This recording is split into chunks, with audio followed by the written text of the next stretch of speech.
Charisma really comes down to this. Some people carry a kind of inner light. They're so sure of themselves that the confidence almost glows out of them. It shows in their words, it shows in their eyes, it shows in the way they move their hands. You see it in someone like Malcolm X or Marilyn Monroe or John F. Kennedy or Mick Jagger. It doesn't matter who the person is. What matters is that we feel this incredible sense of confidence and power coming off them, like an inner lantern lighting up everything around it. And we can't help but be drawn to that. That's the real reason charisma pulls us in. We envy people who carry that kind of confidence. Deep down, we wish we had it ourselves, and something about being near it feels irresistible. We want to get closer to that person, almost hoping a little of it will rub off on us. I saw this firsthand when I worked with 50 Cent on a book together. That man is charismatic in a way that's hard to describe. He's seductive in the truest sense, one of those rare men who belongs in that small circle of natural seducers throughout history. I watched him work a room, watched him pull people in, so I'm not just guessing here. His charisma doesn't come from clever words or fancy speech. It comes purely from how he holds himself, how he moves through a space. Sure, that same energy can tip into arrogance sometimes, but even then it stays magnetic. Women fall for it, and men fall for that same quality in women too. Confidence sits at the very center of attraction. You can lean into it hard and still come out ahead. Yes, it can edge toward looking a little wild or over the top, but the feeling that person gives off, that ease, that steady inner strength coming from somewhere they can't even explain, is deeply compelling. On the flip side, a total lack of confidence kills attraction almost instantly. If your partner constantly doubts themselves, it wears down the relationship. It's hard to feel pulled toward someone who can't stand behind themselves. So here's a common question. What happens when someone goes through breakup after breakup, or even just one painful one, and ends up feeling broken and guarded? How does a person rebuild that lost confidence? And on the other side, if your partner is the one struggling with confidence in a long-term relationship, what can you actually do to help them? Let's start with rebuilding it yourself. Attraction and connection work a lot like a skill you sharpen over time, almost like training to be a good hitter in baseball. The best move after a rough relationship is simply to get back out there, meet new people, try again. If it doesn't work out, shrug it off and keep a light attitude instead of taking it personally. But shutting yourself down completely only makes the next attempt harder. The longer you stay closed off, the tougher it becomes to open back up. I still remember a moment from years ago. I was in New York, maybe 24 years old, riding the subway right after getting fantastic news about a project I had written. I wasn't trying to draw attention to myself, but suddenly I noticed several women glancing my way, one of them especially striking. I couldn't figure out what was happening, and honestly, that moment has stuck with me ever since. There was this energy running through me that people could clearly feel. I hadn't said a single word. There were no phones back then to distract anyone. I was simply in a great mood, genuinely happy, and that feeling seemed to radiate outward without me even trying. That's why putting yourself back out there matters so much. Every attempt teaches you something new about yourself. Don't take rejection so personally, and don't retreat into your shell out of fear of getting hurt again. The more you hide away, the harder it becomes to ever step back out. The opposite gender will always feel a little mysterious to us. We don't fully understand their world or their way of thinking, and honestly, we probably never will completely. A man will never fully understand a woman, and there will always be some mystery left over, which, honestly, is probably a good thing. But the more time you spend around men or women, the more you start picking up on what drives them, what motivates them, even if you never crack the whole code. It's interesting that many of history's great seducers grew up with sisters, and many great seductresses grew up with brothers, Being surrounded by that energy early on made them comfortable with it. Maybe they spent time around their sister's friends or around their brother's circle, soaking in that dynamic without even realizing it. Compare that to someone who only grew up with brothers. Women can start to feel like this confusing, almost intimidating mystery. The same works in reverse for someone surrounded only by sisters. So the real lesson is this: get out there, interact, put yourself around people of the opposite gender, and your confidence naturally grows. You become more comfortable, you understand more, and you stop hiding. That's the whole key. Now, what about helping a partner who's lost their confidence? Say you've been together for 10 years and for whatever reason, they keep doubting themselves over and over. Can you actually do something about that? Yes, absolutely. Start by figuring out exactly what they need reassurance about, then give them real encouragement. This next part matters more than anything else. Make it absolutely clear that your belief in them hasn't wavered. The moment someone senses that the person closest to them has lost faith in their abilities, it can be devastating. That feeling alone can crush a person. So if you genuinely care about someone and don't want to watch them spiral into insecurity, show them clearly that your faith in them is still intact. Whatever they're anxious about, remind them you still believe they're capable of getting through it. I can speak to this from my own life. The relationship I was in came just before I wrote the 48 Laws of Power, right around that time. Before that book, I had nothing, no money, no success, and honestly, I was deeply frustrated and depressed, at times even dangerously so. I was 37 years old and going nowhere, yet none of that pushed her away. She believed in me. She had confidence in what I could become long before I did. And eventually, that belief was proven right when the book took off. But I could feel her certainty the whole time. She sensed something in me before it ever showed up in results, and she kept encouraging my writing and my career the entire way through. So find whatever it is your partner feels insecure about and lift them up around it. Show them your faith hasn't disappeared. Sometimes that alone makes all the difference. People often ask what skills I wish I had picked up earlier in life. Honestly, my first joke answer is that I wish I'd mastered a three-point jump shot. But seriously, when it came time to write that book, I realized how much I had learned about deep research. What I hadn't learned much about was marketing. I'll admit that's never been my strength, which is exactly why I lean on people like Ryan Holiday, who understand that world far better than I ever will. I wish I had been sharper about that side of things earlier on because I was so absorbed in my books and my research that I barely paid attention to promotion. I'm still learning that skill even now. It reminds me of something my brother once told me. He happens to be one of the most respected jazz violinists in the world, arguably right at the top of his field. He pointed out how many talented artists sit around expecting to be discovered, almost like waiting in their basement for someone to find them. But the truth is, you have to master your craft first. And then, just as importantly, master the skill of putting yourself out there. Because if nobody knows who you are, the opportunities never come, and you'll never be able to turn your talent into something that actually supports the life you want. If nobody knows your art exists, then keeping it locked away for yourself or a small circle of friends is actually doing the world a disservice. A lot of creative people struggle with this because they feel like putting themselves out there somehow cheapens what they've made. They're uncomfortable with that side of things.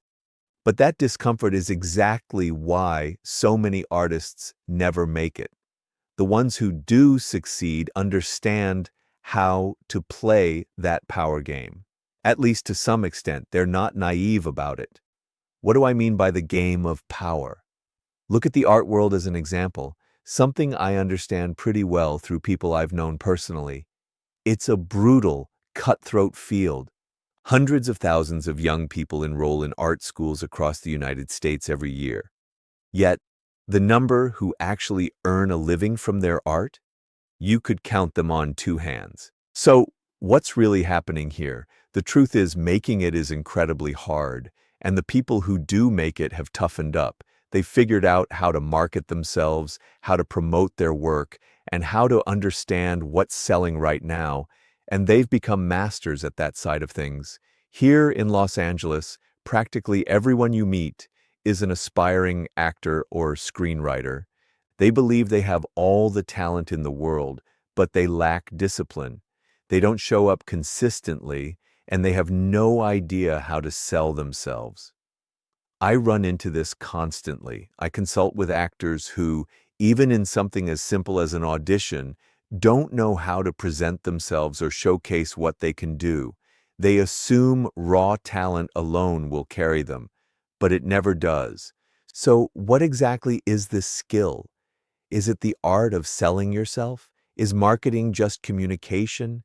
Is it understanding human nature, knowing how people think, and building them up? What would you call it? It's really the whole package. It's like combining everything from all your books into one. Exactly. Seduction, power, mastery, all of it rolled together. Right. So you need to grasp the dynamics of power on some level. You need to recognize that certain people hold control over your business and your industry. They have more influence than others. They carry egos. They carry insecurities. And if you don't know how to speak to their self-interest, they won't back you. They won't lift a finger to help you. You have to understand how the political side works. You have to know how to play to what pleases them. Sometimes you have to set your ego aside and do things that aren't necessarily what you want, but are the smart career move. You also need to know how to present and package what you do. Yes, I write about that extensively in The 48 Laws of Power. You need to understand human psychology. People crave drama. They want something that jumps out at them, something bold and forceful and impactful. Meanwhile, you're sitting there writing something that wanders around, that gets pitched in this weak, half-formed way. That's not going to cut it. You need to strike directly. You need to hit people's emotions because we're emotional creatures at our core. That's really the secret to marketing, reaching people's feelings, not their logic, not their ideas. It really comes down to the full picture. You need to understand human nature, you need to understand psychology, you need to understand politics and how egos work. There's so much to learn in life just to take what's inside you and get it out into the world successfully. Exactly. It's never just about the craft itself. It's everything surrounding the craft, unfortunately. Think about Steve Jobs and what was his name? Wozniak. Right, Steve Wozniak. Wozniak was, without question, the more brilliant mind. He was the sharpest computer engineer of his generation back in the late 70s and early 80s. Steve Jobs was actually pretty weak when it came to the technical side of computing, but look at who ended up on top, the one who understood marketing, right? He understood human psychology, marketing, persuasion, the political game, the theater of communication, absolutely, the theater of it. Yes. So talent matters, but it only carries you so far. Think about how many gifted basketball players exist just in the United States. Yet the ones who actually make it to the top aren't always the most talented, they're the most disciplined. Completely agree. I played alongside so many athletes who were more talented than me on teams that just weren't disciplined enough or dedicated enough to put in that extra effort to reach the next level, to stay on the field, to keep getting the ball, to make it through tryouts, whatever that next step happened to be. And honestly, I'd say I simply had more commitment than a lot of guys who had more raw ability. I remember there were guys in pickup basketball games who were pure athletic freaks who could have gone somewhere, but they were missing the discipline, the consistency, the right mindset, so they'd get cut from teams just because of a bad attitude, right? So clearly there's a whole other set of things we need to figure out.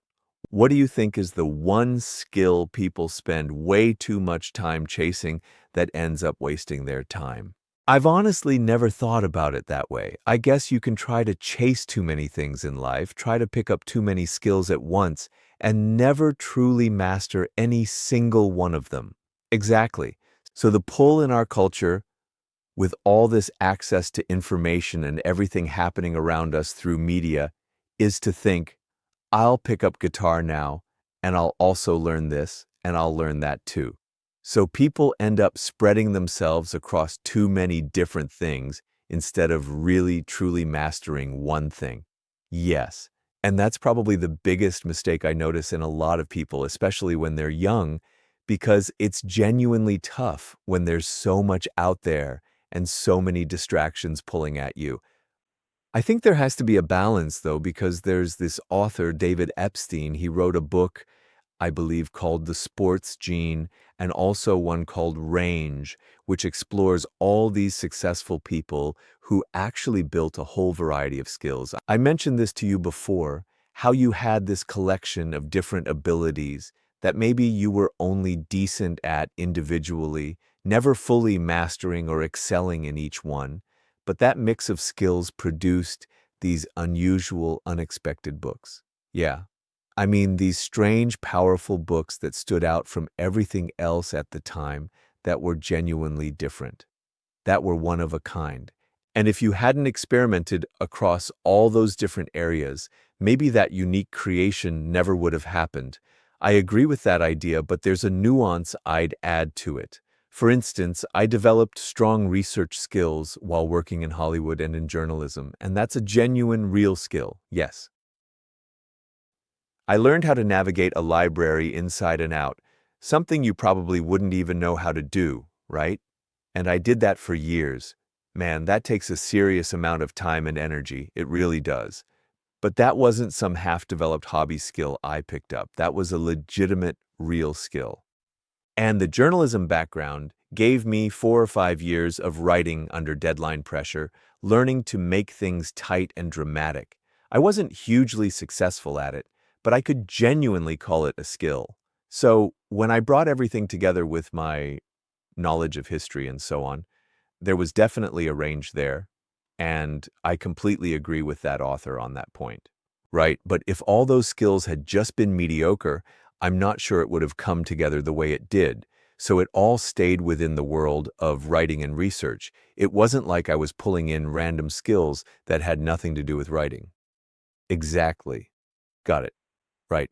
And when it comes to mastery, I actually interviewed Paul Graham because I agree with that concept.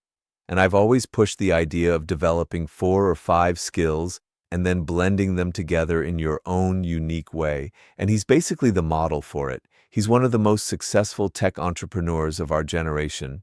He went to college, picked up serious computer skills, and was originally headed toward artificial intelligence. But he didn't enjoy it. He couldn't stand the politics of it, so he dropped out and moved to Italy to study painting. And he spent years there studying painting, got genuinely skilled at it, and developed a real eye for design. Then he moved back to New York, and he heard a radio ad for Netscape talking about how the future of the internet would be selling products online, something nobody had really done before. And he thought, maybe I could combine my design background with my computer knowledge and build something that's beautifully designed and effortless to use. That idea eventually became one of the first online stores which Yahoo later purchased, and things took off from there. He was genuinely exceptional at those two things, just like Steve Jobs was exceptional at the design side of technology and everything that came with it. So, I'd hesitate to tell people that they can pick up 4 or 5 things at a mediocre level, right? Because the real thing that pushes you forward in life is your level of passion and excitement above anything else. Yeah, your love for something. So you have to actually learn something and feel charged up and truly thrilled by it. And if you're just dabbling around, trying a bunch of different things, you won't carry that kind of energy with you. A friend of mine, years back, maybe 18 years ago, told me the world clears a path for people who are passionate. And there's that quote from the coach of the Green Bay Packers. What was his name? Yes. That if you're not a legend, if you're not lit up with enthusiasm, you'll end up let go with enthusiasm. Uh-huh. Something like that. Laughter, right? Yeah, I'm paraphrasing, but if you're not burning with enthusiasm, then you'll get cut from the team. Yeah. Because we need people around us who are excited and passionate about their work. Otherwise, what's even the point, right? And we'll end up losing if you're not fired up with that energy. So I think that's probably one of the greatest skills there is having the drive to bring enthusiasm to whatever you're doing, right? To give yourself the chances beyond just mastering the skill itself with a bad attitude, right? I'd say, yeah, it's no fun having someone on your team who's really skilled at something but is mean, nasty, dragging everyone down and never on time. And you just think, yeah, it doesn't matter how gifted you are, right? It's the other qualities that come packaged with it, right? So what happens when someone is struggling to reach their goals? We've touched a bit on fear, how it holds people back from even trying, from getting out there. But say they already have their goals, they've done the groundwork, they're ready to chase it, but they're still struggling to actually accomplish things. Do you have any strategies or approaches for structuring your life to get more done toward your goals? Yeah. I mean, I call it a kind of ladder of descending goals. I think it's one of the entries in that book. Okay. So what you need is a blend of things because a lot of success in life comes from creating this kind of balance.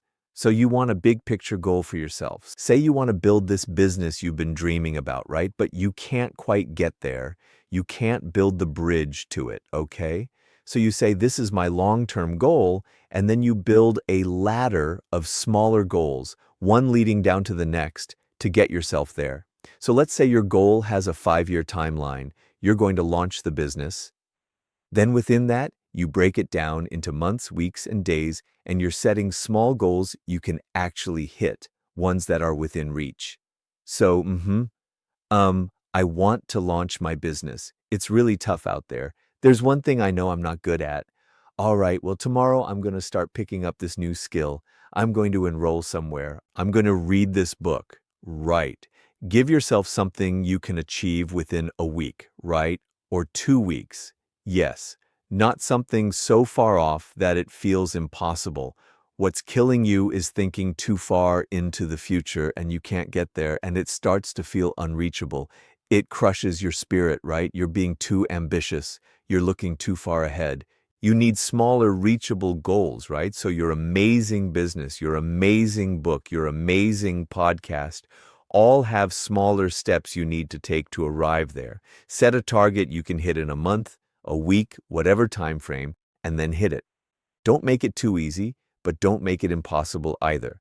I always tell people to aim just slightly above what they think they're capable of, and you'll get there. But if you set yourself a goal for the month, one that's a step toward this bigger vision, and you actually reach it, you'll feel a real sense of pride and achievement. You did something, right?